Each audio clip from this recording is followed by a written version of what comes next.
پاکستان کی سیاست کے اوپر پچھلے دنوں میں نے کچھ کومنٹس کیے تو بڑے لوگوں نے مجھے کہا کہ جناب آپ اتنا سیاستدانوں کو ڈیمینش کیوں کر رہے ہیں، اتنا ان کو نچلے لیول پہ کیوں سمجھتے ہیں.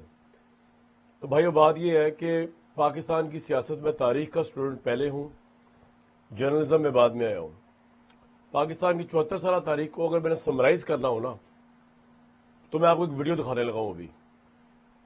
اور at large, I am not talking about all the politicians, at large Pakistan کی سیاست کا جو بدبودار مسخ شدہ چہرہ ہے نا، وہ آپ کو اس ویڈیو میں نظر آئے گا. یہ ایم این اے ہیں پاکستان تحریک انصاف کے، چودھری عثمان علی.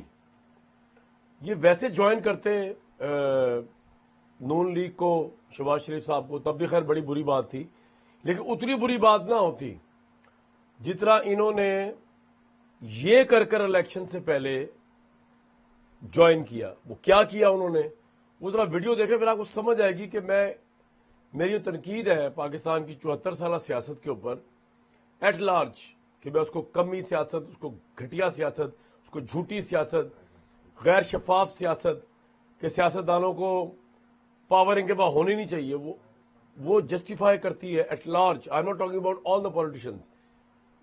ایک ہاتھ کی 5 انگلیاں بھی برابر نہیں ہوتی، سارے ایسے نہیں ہیں، بڑے بڑے اصول پسند سیاستدان بھی اس ملک میں گزرے ہیں.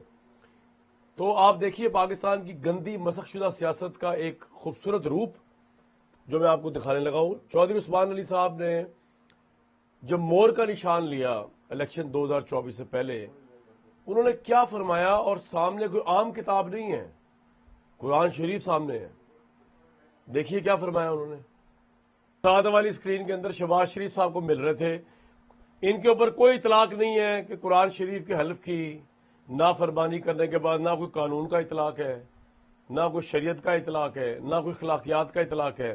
یہ معزز ترین ایم این اے پاکستان کی قومی اسمبلی کے.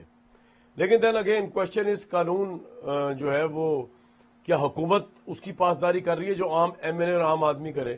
اور اس سے بڑا سوال یہ ہے کہ جناب شہباز شریف صاحب کو کیا ضرورت پڑی تھی اس گند میں اترنے کی؟